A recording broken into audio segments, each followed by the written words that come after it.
Hi, I'm Claire, and this is the This and That book tag.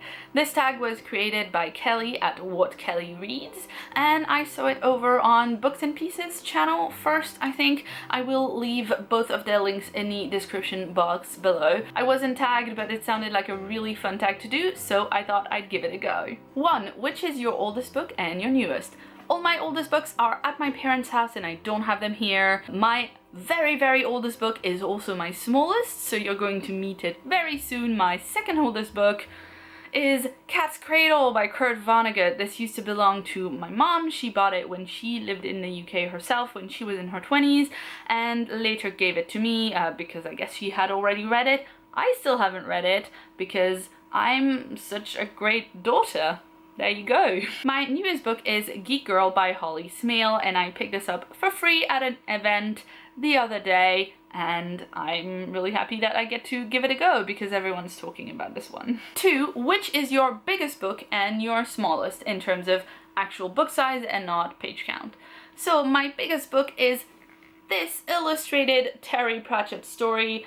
It's The Last Hero. It's obviously illustrated by Paul Kidby, who does all of the illustrations for Terry Pratchett's works, and it says it's a Discworld fable, and it was a present from one of my very best friends in France, and I haven't read it because I'm a fantastic best friend. My smallest book is also the very oldest that I have in my collection, and that is this tiny, very old edition of A Christmas Carol by Charles Dickens.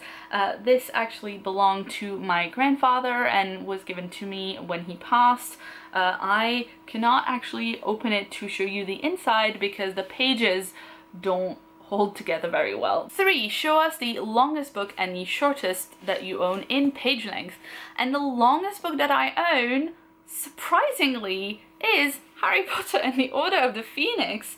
I have compared this in size with many other books that I own. This book is 765 pages long. It is longer than Patrick Rothfuss and Neil Gaiman and Brandon Sanderson. It is longer than A People's History of the United States, which is what I thought was my longest book, which is a textbook about American history. So, you know, well done, Joe, for this one. It is enormous, but my shortest book in page length is way more exciting than that, and that is this very short volume. It is called Listaphone, and it is in French, and it is written by my brother Aurélien Rousseau, and so I'm quite you know, attached to this, obviously, because it was written by my brother. It's a play, so that's why it's very short. It's all of 50 pages. I'm quite happy that it turns out that this is my shortest book because it's a great thing to be able to talk about, and I would not have talked about it otherwise because obviously it's in French and it doesn't have a translation, so I can't really go and tell people to read this one. Number 4 is which is your most expensive book and which is your best bargain. Now, I don't have a lot of very expensive books at all. The most expensive book I actually have is the beautiful illustrated edition of Harry Potter and the Philosopher's Stone with the Jim Carrey illustration. This one normally retails for £30, but I couldn't really justify that given that it's a book that I've already read, that I own in a number of edition languages and formats, and that Amazon was selling it for £15, which is where I got mine. And my best bargain is this hardback of Karen Lord's The Best of All Possible Worlds, and I got this for free at the same event that I got Geek Girl. 5 is show the most beautiful cover on your shelves and the ugliest. Now, the most beautiful cover on my shelves is quite obviously this copy of Fool's Assassin by Robin Hobb, which I don't know if you can see, but it is actually golden and shiny. And now, I'm sorry to say, the ugliest book on my shelves. It is The Affirmation by Christopher Priest in this SF Masterworks edition, where the cover is a beautifully enticing peeling face, and I'm not okay with this peeled face thing design. Question 6, what is your favorite book and what is one book that you hated? My current favorite is the Imperial Ratch series by Anne Leckie. This is book 1, Ancillary Justice, and it's about a spaceship who wants revenge, and I love these books. They've got so much depth of the world building and the culture and the language. I'm in love with those books. As for a book that I hated, I'm going to say Outlander by Diana Gabaldon, and I'm not going to say any more about Outlander. If you want to know more about my Outlander book rage, you can check the Unpopular Opinions book tag in which I talked about it, as well as the Books I Wished I Hadn't Read video. Number 7, name a book that made you cry and a book that made you laugh. The Ship Who Sang by Anne McCaffrey is one of my all-time favorites, and it makes me cry a lot every time I read it.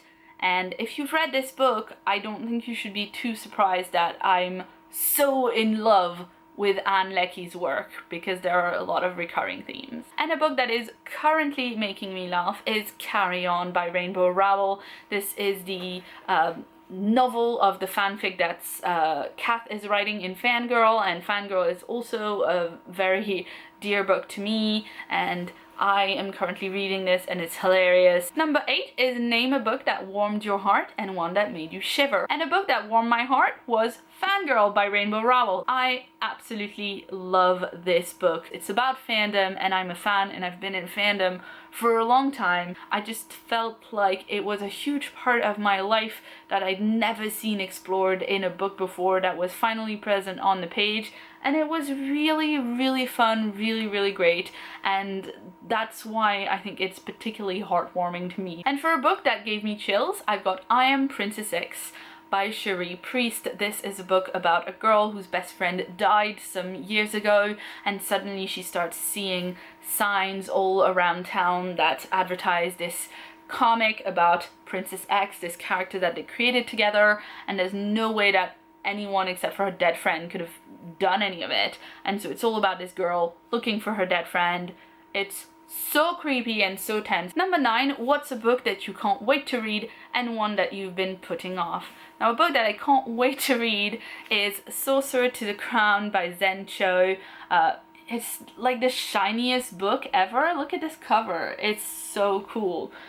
This is a Regency romance with magic type of book with a diverse cast, and it just sounds like exactly my cup of tea. And a book that I've been putting off is Uprooted by Naomi Novik. Shortly after I began this book, I started hearing from friends that they hadn't liked it, that they thought it was too slow, that it didn't really work for them, and people on BookTube started reviewing it and saying that, meh, it wasn't that great and it was disappointing and la la la, and I kind of panicked a little bit and didn't pick it back up again. And I know it's ridiculous because I was liking it, but I hadn't got really far into the action yet, so I wasn't at the like can't put it down stage, and so I put it down, and I've been putting off starting it again because I do not want to be disappointed in this book, and I feel like, you know, maybe it got a bit overhyped for me.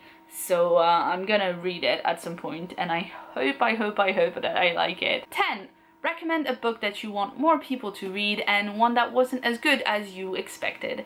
So for my book that I want more people to read, I'm going to say The Long Way to a Small Angry Planet by Becky Chambers. It's a sci-fi adventure type book about a crew of a ship whose job it is to go to the very remote planets of the known universe and install tunnels in space so that other people can travel more easily between places. And the story here is that they get given a really big job that will take them really far away, but if they make it, it's going to be a hell of a payday for them. As for a book that wasn't as good as I expected to be or hoped it would be, I'm going to have to say A Touch of the Demon by Diana Rowland. It's the 5th book in her Cara Gillian series, and it's fine. It's just completely different from the first 4. The main character is displaced from the world that she was in the first 4 books and has to be somewhere else, and basically you don't see any of the other characters.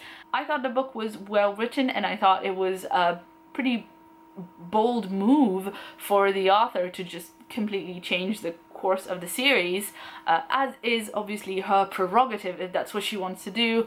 But sadly, it did not work for me. And finally, question 11 is which is the next book that you want to buy and which is the next book you will be unholing from your shelves. The next book that I want to buy is Care in Memory by Elizabeth Bear. I haven't read any Elizabeth Bear yet, and I've heard her on a number of podcasts and panels, and she sounds really great. And the next book that I will be unholing, sadly, is The Way of Kings Part 1 by Brandon Sanderson. I tried to listen to this on audiobook. I have a very high tolerance for very, very long audiobooks, and I couldn't stick with it.